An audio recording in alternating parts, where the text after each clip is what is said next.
This season of The Digital Fix is sponsored in part by Uconnect, providing true transparency for brands and agencies in the biddable media space. Visit them today at uconnect.com. You're listening to The Digital Fix, digital marketing done right. And now, here's your hosts for The Digital Fix, Sean Halter and Stephen Moy. You are listening to The Digital Fix, the podcast for all things digital marketing, presented by Mio, a signal-driven growth platform for agencies, media teams, and marketers. Turn marketer insights and outreach into action. Visit them today at miointelligence.com. As a reminder, The Digital Fix is hosted by myself and Stephen Moy, both of us with digitalfix.ai, a consultancy helping C-suite executives to bridge the AI gap.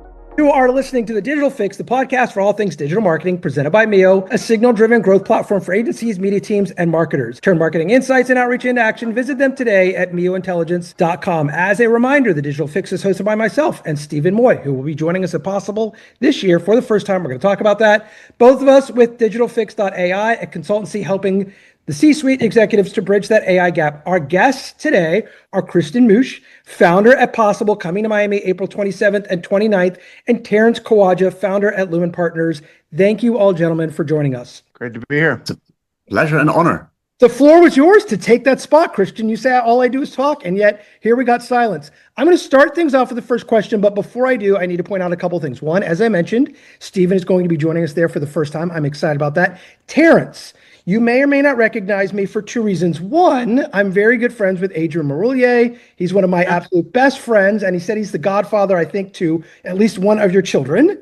Yes, indeed. He says hello. And second of all, I actually accosted you in the hall at Possible last year. I saw you walking. You were coming up one of the walkways, and I was like, Terence, my name's Sean Halter. I want to have you on the podcast next year. And you probably looked at me as if, why is this person stalking me? And yet, who's bringing everybody together? It's Christian. Christian brings the world together. A year later, I also have a short history with Terence. I don't know you remember me. Like 12 years ago, I was with Isobob with Jeff Melling. We went to your office. I remember we sat at your office. We were looking for a company to buy. Back then, there we go. The e-commerce, yeah. It's been over a decade already. Good to see world.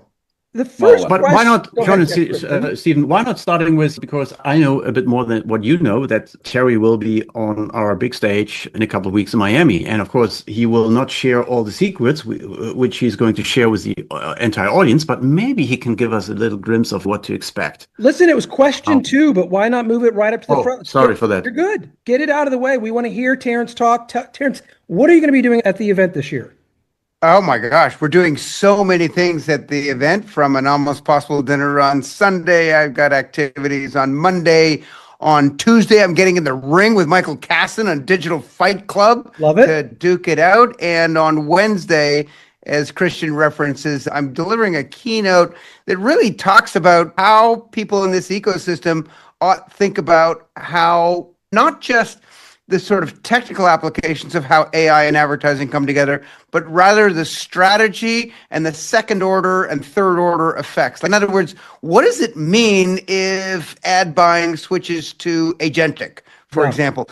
And I think a lot of what I'm going to be talking about is, again, less the technicalities and more about what are the implications and who wins, who loses, and what are the kind of moves that people will have to make proactively in order to better position themselves for what is going to be a very cataclysmic, I call it tectonic shift. Do you ever feel, Terence, I'm going to stay with you for just a minute on this, and Christian, I promise you'll get plenty of time. Do you ever feel like you're having one of those aha moments, Terence? I remember when you first came out. I remember at least when I was first introduced to the sheet that had all of the logos and everything that we were all trying to wrap our brains around of what is this? And yet here we are, to Stephen's point, 10 years later, and it is, you're not, when you say tectonic shift, sometimes it's, yeah, is it really? But it is, it's tectonic. It's wrapping around every single thing we do. Even Christian, you and I, when we were sitting at lunch the other day here in the city, everything that we talk about this year is also going to be slightly different next year. Terence, give us some perspective from that side. And how do you have that conversation around C-level executives who know it, but they don't really understand it still? You're right to say that we've had a lot of dynamism in this sector at the intersection of media, marketing and technology. So the sort of drama and the change is not new. It probably the order of magnitude, AI is probably much greater order of magnitude than the kind of changes we've seen before. But what's interesting about it is I think I have had the good fortune of having made calls, both balls and strikes. That is to say, pre-identifying what is going to be a major shift or trend, and also calling BS on a bunch of nonsense that turned out to be shiny new objects that the marketing world tends to love and glom onto and declare as the next best thing. And I think with an amazing amount of sort of predictability and accuracy, and I think a part of that is because I'm not in it. I've got enough distance and maybe enough gray hair that I've seen many cycles. Yeah. And at the end of the day, second order effects and strategy and fundamentals never change. Those are the same no matter what. You need growth, you need moats for defensibility, you need differentiation. And I think a lot of people in this sector, because there's a lot of moving parts and a lot of precision, they focus on the technicality of this and that without necessarily thinking about the sort of second order effects. And so it's that distance that helps me do pattern recognition. And to me, it's not difficult to prognosticate what will likely happen, even though we're all going into this blind. Christian, almost the same question for you. Do you have these aha moments? Here, there's sometimes this conversation, especially early years if possible, like it's so much tech, it's so much everything that's happening in the digital space. And yet, now that's where all of us are. There isn't anybody that isn't touching some level of that. So do you have a little swagger to your step now? Do you have that swagger a little bit this year? Guys, I always knew this, and you guys all did as well. Now you're finally just catching up. And so is there a moment for you like that? Or are you just always so humble and kind that you're still always looking to see what's next? How can I bring more people into the tent? I'm always humble and kind. It's just me. Now, of course, there are moments. Oh, thank you. No, there are definitely moments. What I'm expecting this year, especially this year, it's that we talk about things like, especially technology things, less than a tool. We don't talk about mobile or we don't talk about digital anymore. 20 years ago, it's an infrastructure, and this is what I hear from others. What they're hoping for, that it's no longer about looking back and what could it mean. It's happening, and therefore we need case studies. We need people who really explain and sort things, because it's a big complexity. It's becoming even more complex every day. It feels like this. And this is why I appreciate having somebody like Terry, not just on site, of course, but also on stage, because he has a talent to structure things, to organize things, so that everybody really understands what it means, to clarify things, right? From all this dust and all this noise. And this is what we need as an industry. And this is what I'm personally looking forward to. I think what I'm also looking forward to, Stephen, you get to come for the first time. I'm going to let you ask the next question, but the thing that I love the most about this event, again, obviously there's big events. Sometimes they have some similar speakers, but you have these monsters of the industry in the room all at one time. Terence, you're talking about what you're going to be doing while you're there. They're all there. A lot of those big movers and shakers, or at least people that shape what we're doing, are there. And that's always fun and exciting. Stephen, you get to see that firsthand. The next question is yours, my friend. I really appreciate that we have Terence and we don't have a ticket for you yet, by the way, Stephen. So I will have to see. Oh my God. Okay, I'm gonna. No, but we are sold out. There are no more tickets available. We are sold out. No kidding. Of course, he will get a ticket. Everybody else wants to join. I have to say, this is the OG moment with Terence on, right? The LUMA-scape. I reference it, use it so many times in any big presentation for the decade, right? Talk about. Remember, you have 900 plus MarTech company on your map at one point, and then you created a commerce map. You've seen it all, just like AI coming into the place right now. And it's so interesting. A lot of, to you guys' point, a lot of people say, oh my God, I'm just recently talking to a lot of clients from a brand discoverability point of view. Remember, Terence, back in the day, you're not on mobile app, you don't have a mobile app, you don't exist. Now, a lot of people talking about the fear, you're not agentic ready when the AI not indexing your discovery. You don't exist for a certain generation or audience. But for me, it's more like a paradigm shift, right? Like now that we have another interface that for us to discover and search for a brand. So what are the biggest opportunity you see? So much BS out there, so much noise. So what will you advise your audience on possible? I'm curious. Oh, maybe is it too early to discuss that? No, I think this is an industry that has made two major flaws. Flaw number one was to focus on cost.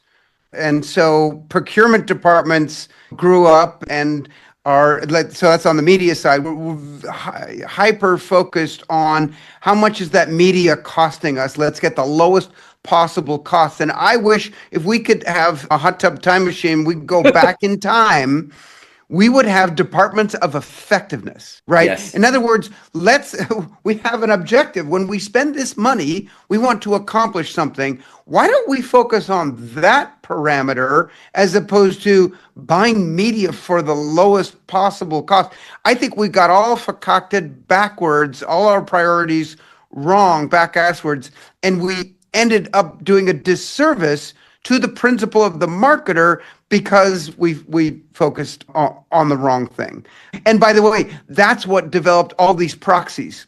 Yeah. Proxies of selling on think about how media is bought. It's on a CPM. The M divided by 1,000 is an impression, a single impression, right? And to sell things on the basis of an impression makes no sense whatsoever to the marketer. Who cares? And by the way, it may be fraud. It may not even be in view. It may be the wrong audience. Disregard all of that and focus on the actual outcome. Isn't that where AI is taking us to at least some level of that measurability? Because you're not wrong. I've been in the media buying space since I had more hair, but it's what we knew.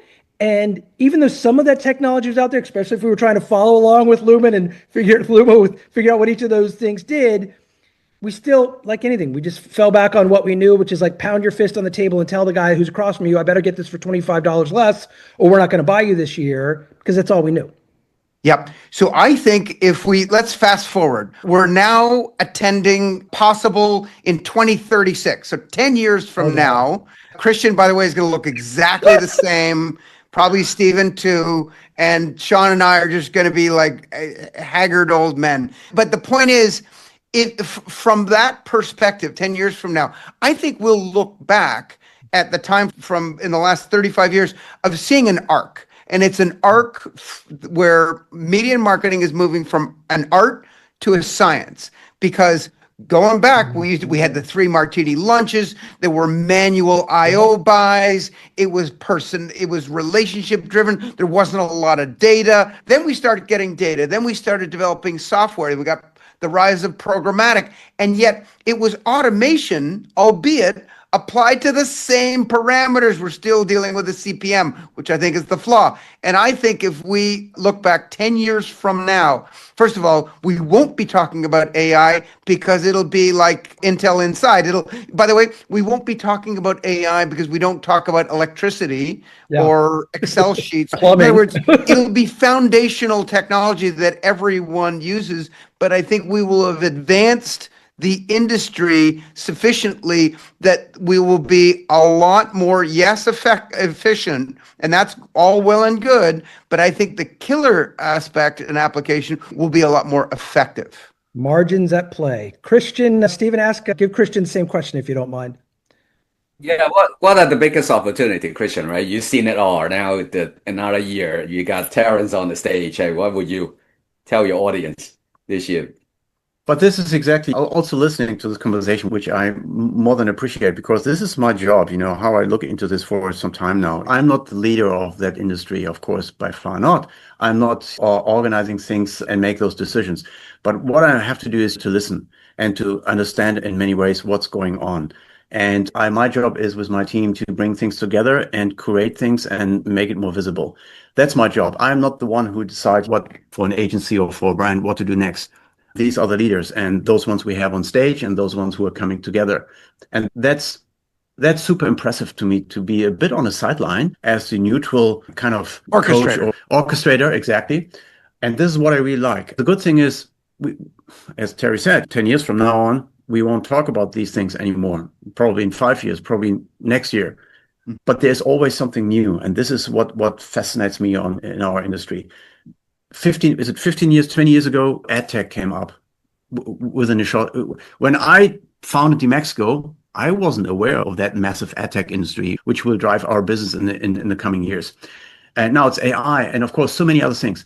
Tomorrow, we know that there is not just another new startup, who changed the world, but also a new topic, which keeps us busy for the next couple of years. And this is the beauty of this entire industry. Possible is coming up this month, April 27th through 29th in South Beach. Are there still tickets available, Christian? Can you still get a ticket to the event? At least one is available for Stephen, and he didn't react to your comment. So I'm not sure if he's committed yet, but we will make sure. No, there are tickets available, of course. But just to give you a perspective, we're expecting around 6,500 attendees, which will be more than previous year, but this is not the currency anymore. It's all intentionally. We all focus on quality, on outcomes. It's no longer just attending. It's about being part of it and drive this development as an attendee. And we want to make sure that you connect with the right people. And this is all about where we spend our time as a team. It's no longer just quantity. It comes along when you do things right. Organic growth comes along with that. And this is what will happen in a couple of weeks' time. It's how you build, obviously, those evangelists, those of us who are constantly saying, if you're not there, you really are missing out. Terence, I know I saw you last year. Have you gone every year since the inception of I certainly have. In fact, I would say I've gone longer than the number of possible events, because Christian and I, we got to know each other about 15 years ago in Germany when he was running to Mexico. But 5 years ago, we were right in the middle of the pandemic, and we compared notes. And we're talking about this project that Christian was working on. It was a concept at the time. And we talked about what was needed, what was missing in the marketplace. And we penciled out, there's 5 things you got to do, right? One is we need an event that brings all the constituents together. So the marketer, the agency, the tech people, the creators, the publishers, the platforms. 2, and this was really important, it needed to be designed from whole cloth, like just not be an adjunct to another event, like from a Las Vegas technology conference, or a agency award, creative award show in France or something like that, which are, by the way, are all great events. But what was needed was something that was designed from whole cloth, make it an exciting new location, make it a multi-day event so that you create the environment where people get to have meaningful connections, not just a quick hi-bye.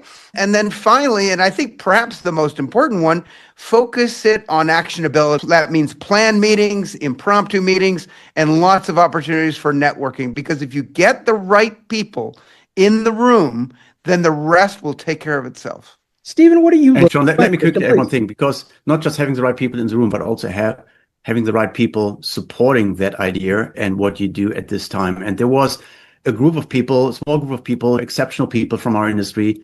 Terry was one of them, was leading this. He was the biggest supporter of that idea. He provided a lot of thoughts. And without that support, without that guidance, it wouldn't be what it is today. And this is something unusual. I never experienced this before, but doing this and having this idea, especially in this market, to make things possible. And it felt that was the perfect decision, doing this with the perfect group of people at the perfect time when not many others would launch a new business during COVID. With the perfect leader. There we go. Absolutely. I remember I totally agree with Terence, right? When I was running agency, like always, I even told my client, which event you go to every year, there's so many events, right? Starting from CES and then NRF and then South by Southwest and all the other one, and all the way to the France, right? All the creative people patting their shoulder, celebrating creative. But I find Stephen, possible very refreshing. To be honest with you, very practical. Steve, you told me. Let me know. I feel that there are more events than ever. On one hand, on the other hand, people are more careful, especially C-suite and senior leaders, where to spend their time. And I think this is more valuable than asking just for money, asking for people's time. If somebody commits to be in Miami 3 days in a row, holy shit, this is amazing. I cannot ask for more than that. You have to be completely aware of this. Where do you go? Let's share your experience. Do you select fewer events to join? I would select fewer, and I will focus on that's why I find your event truly right is that because we are friends. I find your event very refreshing, because the other one, like starting from CES, I've been there so many times, a bunch of different things. This year we summarize hardware innovation, talk about hardware AI innovation, and then you go to South by, my humble opinion, lost a little relevancy in the real commercial world. And then when you get to France, it's all about creative award, everybody patting, all the agency people say how good you are, but nothing really practical. Can I be candid? So I find when you and I spoke, right, many times, you said it's about the intersection between marketing, technology, and culture. I have not seen people positioned that way. I think having someone like the OG Terence on the stage talk about let's cut through all the BS. I find it very attractive, and also your location very refreshing. You don't have to go all the way to France or Vegas, and Back to Vegas. That I that think was it's always my refreshing. favorite. That was my favorite part of it. It Yeah. wasn't in Vegas. It was a chance to come somewhere else. And to your point earlier, Terrence, it wasn't an add-on to something else. It was its own thing and it could live as its own. And I almost feel like Miami gave it that opportunity because there wasn't a comparison. It wasn't, we're going to go here and then we're going to go to these next two in Vegas. And we've been to Vegas 3 times. Again, nothing wrong with Shop Talk, nothing wrong with your parent company that owns pieces that utilize that. But it gave you, I feel like that first year or two, some breathing room that it's not that you couldn't fail, but it gave you something sexy, something that was different to have Elon there and just the uniqueness of seeing him in person for those of us who just never really knew how to take him. Terrence, during that time there, did you ever have one of those fanboy moments? Did you ever have a moment over those years where you go, oh, that was cool. That was really interesting, because you have to balance it, right? You want some celebrity, but you don't want this to become the celebrity fest where there's a celebrity just to have a celebrity there. Correct. I'm not so big on celebrities, though I'm friends with Linda Yaccarino, and I gave her some notes on the interview on how to conduct it. So that was fun to have a hand in how she was going to approach that. But the next year was a ton of fun because I had made a parody song about based on an LL Cool J song, and it was relating to the FTC. Lena Khan was getting very aggressive with companies, putting the kibosh on mergers. And so it was Lena going to knock you out. And so I had it produced, and here I was backstage at some VIP room, and there was LL Cool J after his rather substantive on-stage presence. And I had to show him the video, and he loved it. And I now have a video of me showing a video of a parody of LL Cool J to LL Cool J. And he goes, all right, I'm source material for you. All right. So that was a little bit of an unusual fanboy moment. It was great. And I'm sure, Terry, you will create a similar moment this year as well with somebody else. I got to, Bon Jovi was there. I think it was last year as he's walking through the hall, and I'm stalking him a little bit. Got a nice video with him. It is a friendly environment too. There may be an element of Miami that plays into that. Listen, we've got time for a few more questions. I've got one specifically about Michael Kaysen. Boy, what an interesting guy. For those of us who don't know him, I feel like he was there maybe last year, or didn't he speak? Was it last year that Michael spoke, Christian, from the stage? He was on stage last year, yeah. I just thought it was an interesting moment. Again, sometimes there are these people that you hear a lot about, but you don't necessarily get a chance to see them in the real world environment. Is there anybody this year that is one of those kind of people for you? Somebody that's been get for you that you guys are really excited for people to be able to see them in person and talk in person? I think possible is, looking back 3 years, it's a perfect mix of the most famous industry leaders coming from brands or agencies and tech companies. We have always a handful of talents and celebrities on site, but not just because of the names, but because of their background and what they do together with brands. So this year, at least I can share a few names who are already announced. It's Alex Ohanian is back on stage. Ray is coming for the closing keynote. Charlemagne the God is coming. So we have definitely more creators, influencers on stage this year. We have some of the most famous CMOs like Manolo Arroyo, CMO from Coca-Cola, coming in, but also chief business officers from YouTube or Snap and others. So this is exactly the range of people we would like to bring together, because we're embracing the entire marketing world, everything which belongs to the broader marketing world. There's also people like Dinah Hausling who just fill that stage. When she's on that stage, captivating, smart, just again, those moments where you can walk away and feel like, oh, I definitely learned something. Terrence, I'm going to ask you one more question, then Stephen gets our final question of the podcast. That half hour went fast. How about you? Is there anybody either that you've seen or that you met there or that you met for the first time that you were like, this person could become somebody who's, other than hopefully me after this podcast, somebody who becomes interwoven within the structure of either my life, personally or professionally? Have you made those kinds of connections at the event? Oh, absolutely. You know, what's great about a massive event like this, and let's acknowledge the fact that the more technology is changing fast, the more important it is for human connection, interaction. We need to understand all these changes. And I have found in the events I've hosted in the last year, an acknowledgement of just what the IRL human to human connection is actually now more important. It wasn't replaced by technology. It's actually more important now that technology is moving quickly. I was thinking about who Possible should have in the future on the stage, and it is pretty patently obvious, right? There is one company that just did a $122 billion financing round at a near $900 billion market cap. So it's almost $1 trillion most valuable private company in the world, that being OpenAI, and their CEO and their number two, Fiji Simo, who came from Meta, is the one responsible for all the apps, all the monetization, and they'll speak when they feel comfortable about it. But boy, there's one person's head I would love to get inside and have on stage to talk about what their plans are and what they're doing. Terence, you're maybe Sam Altman together with Elon Musk both on stage discussing AI. There we go. And you, Terry, you're moderating this. Terence, you're such a prognosticator. Literally, that's the last question we ask on this podcast. Who would you want to be the keynote? It's Stephen's question that's coming up right out of his mouth, and yet you beat him to the punch. Every time you're ahead of what's going on. We are running out of time. Apparently so. I don't know. Stephen, listen, Terence just answered the question. Let's ask Christian the same question, and then we'll give you the last word, Stephen, for what we need to know this week, because you're right, we are running out of time. Christian, if you could pick any keynote who's no longer with us, somebody who's no longer with us in this world, who would you pick to bring back in Terence's time machine, hot tub time machine, so to speak, to be a keynote for Possible 2027? Who would you pick? Wow, okay, that's a tough one. But you said somebody who is no longer with us. Oh my gosh.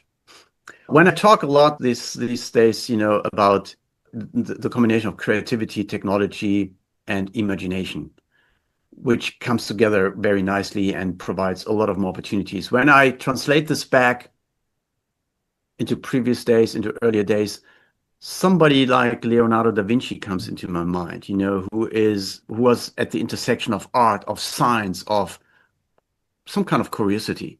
So translating this into today's triangle about, what I've said, creativity, technology, culture, imagination. I could see this happening, but unfortunately he won't be there, but maybe somebody similar. So I'm working on it already. You have to wonder if he wouldn't have that personality of almost like Elon, just this so brilliant in some ways in his head that he's navigating it. Stephen, as always on the podcast, you didn't get a ton of words in this week because you've got so many strong personalities, but you do get the last word. So tell us, what is on the fix this week? What do we need to know about digital other than the fact that you're coming this year to Possible? There's no. It's the word possible. We love the possible because anything is possible. I'm a half full kind of guy, always say. That's why I love the theme. I think we'll have a good time. I think with new technology, innovation, or disruption, however you look at it, always a possibility to leapfrog your competitors. I would love to pick Terence brain when I get down there. Like, why is the older technology company never very fast enough and then the startup moving faster? Look at Adobe. Nothing happened. My opinion, all these guys, the big guys, IBM, SAP, nothing happened over there. And even Apple. We should have that dialogue, but it's possible.